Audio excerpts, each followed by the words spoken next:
Hey everyone! Welcome to Try New Food. Today, we're diving into a delicious and aromatic dish, Shrimp Biriyani. Just looking at it is enough to make your mouth water, right? But don't worry, I've got you covered. I'll take you through each step, so even if you're a beginner, you'll be able to make this amazing dish with confidence. So, let's get started. Biryani is usually made in 3 steps. First, we prepare the masala, then we cook the rice, and finally, we make the garnish before assembling everything together. So let's start with the first step, making the biryani masala. For this delicious shrimp biryani, I'll be using 2 pounds of shrimp and 3 cups of rice. First, let's marinate the shrimp to lock in all the amazing flavors. In a bowl, add 1 teaspoon each of ginger and garlic paste, green chilies to taste, 1 teaspoon of garam masala, 1/2 teaspoon of turmeric powder, so 1 teaspoon of red chili powder, and salt to taste. Now mix everything well, making sure the shrimp is evenly coated with the spices. Let it sit for a while so all those flavors can blend beautifully.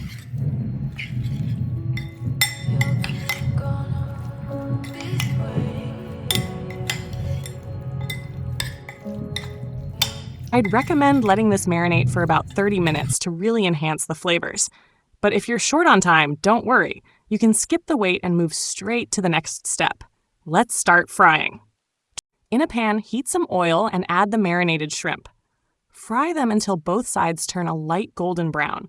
No need to cook the shrimp for too long. We'll be cooking them further in the masala later. This step is just to seal in the flavors and coat the shrimp with all those delicious spices, adding an extra layer of taste to our biryani.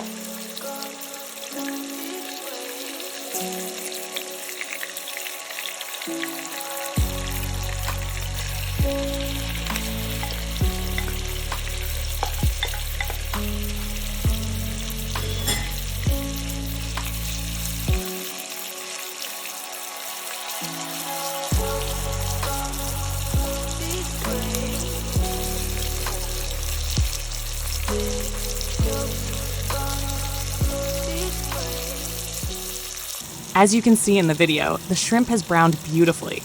Now, gently flip them over and let the other side cook until it turns golden as well. Once both sides are perfectly browned, go ahead and remove the shrimp from the pan and set them aside. They're packed with flavor and ready to be added back in later.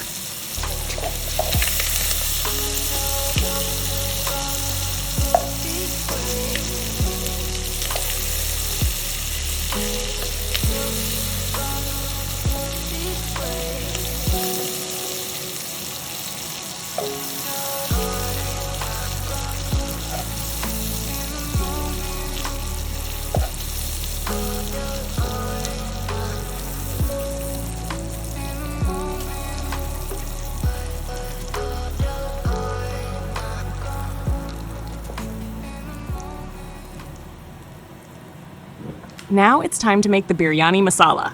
Using the same pan we fried the shrimp in, so we keep all those amazing flavors, add a little more oil. Keep the flame on low and add 1 tablespoon of crushed ginger, 1 tablespoon of crushed garlic, and green chilies to taste. Gently saute for about 5 minutes, stirring occasionally. Remember to keep the heat low. Patience is key here. We want to release all the aromas without burning the ingredients.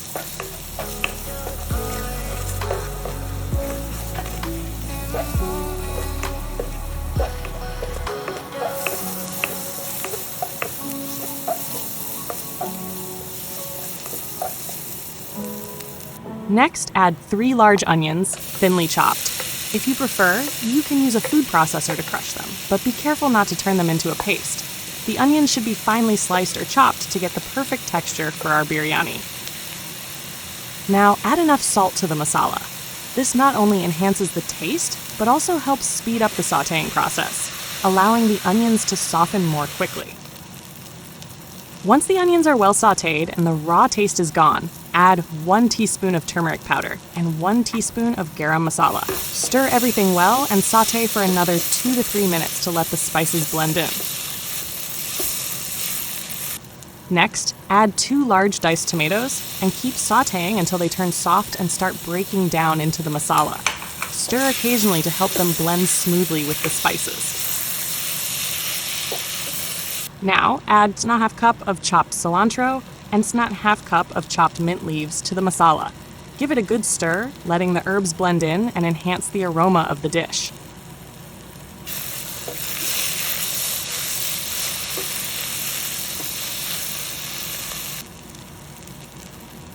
Now, add 3 tablespoons of lemon juice to the masala. Pour it in and give everything a good stir. Close the lid, reduce the flame to low, and let the masala cook for 5 to 7 minutes. This will help all the ingredients blend together beautifully. When extracting lemon juice, take 2 if the lemons are small, but if you have a big one, that should be enough.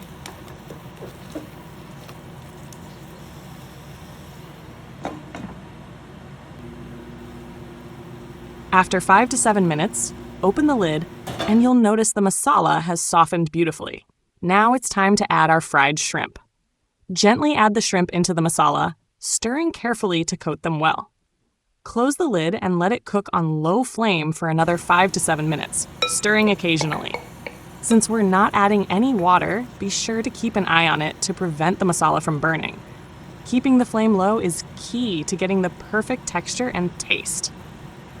After a couple of minutes, open the lid, and you'll see the shrimp has cooked well in the masala. Now it's time to add it to the rice. But first, we need to cook the rice. Before we start cooking the rice, let's prepare 6 glasses of water and bring it to a boil. Using boiled water is essential for making perfect rice. It helps the grains cook evenly and gives them a soft, fluffy texture. So get that water boiling while we move on to the next step. Start by pouring some oil into a pan over a low flame.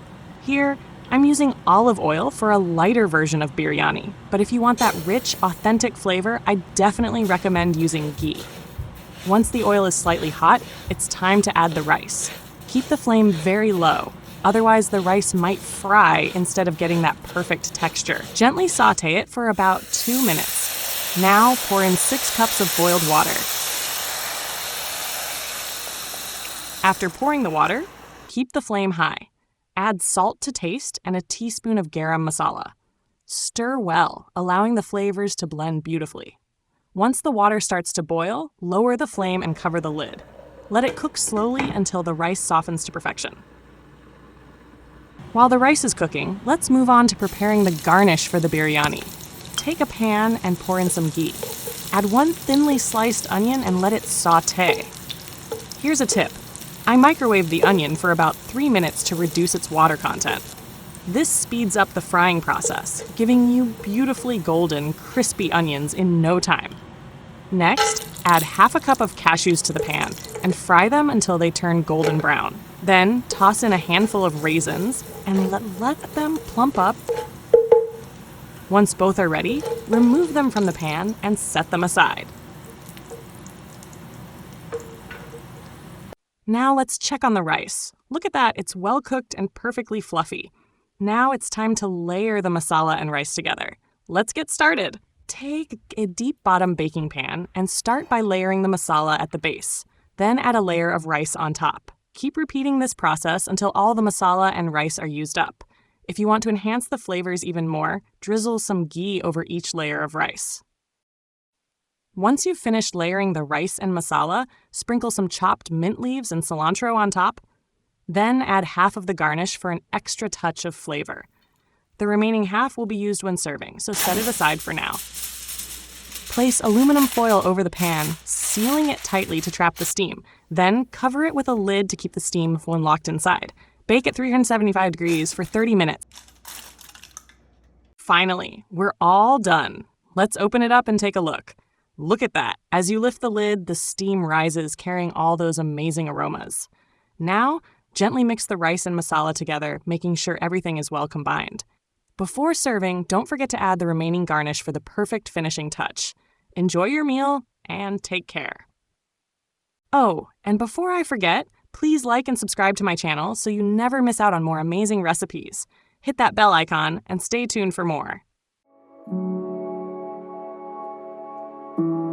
You're gonna be the way.